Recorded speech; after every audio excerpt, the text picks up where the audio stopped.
একটি ছোট শহরে থাকত রাশেদ নামের এক তরুণ। সে পড়াশোনায় ভালো ছিল, কিন্তু প্রার্থনা ও ধৈর্যের প্রতি মনোযোগ হারিয়ে ফেলেছিল। একদিন তার বাবা অসুস্থ হয়ে পড়লেন। ডাক্তার বললেন পর্যাপ্ত ওষুধ আর যত্ন দরকার, কিন্তু সবচেয়ে দরকার মানসিক শান্তি। রাশেদ হতাশ হয়ে একা বসেছিল। তার পুরনো বন্ধু স্বামী এসে বলল, তুই এত চিন্তিত কেন? রাশেদ দীর্ঘশ্বাস ফেলল। কিছুই কাজ হচ্ছে না, বাবার জন্য কি করতে পারি? স্বামী মৃদু হেসে উত্তর দিল, মনে আছে তোদের ছোটবেলায় আমরা সবকিছু আল্লাহর কাছে দোয়া করে চাইতাম? রাশেদের চোখে জল এসে গেল।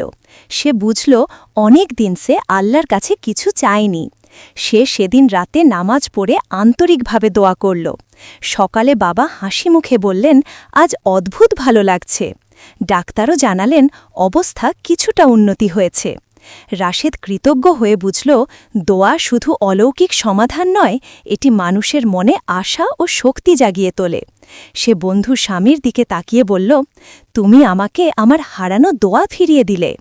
সেই দিন থেকে রাশেদ নিয়মিত দোয়া ও নামাজে মন দিল এবং অন্যদেরও শেখাতে লাগল দুশ্চিন্তার মাঝেও আশা হারাতে নেই।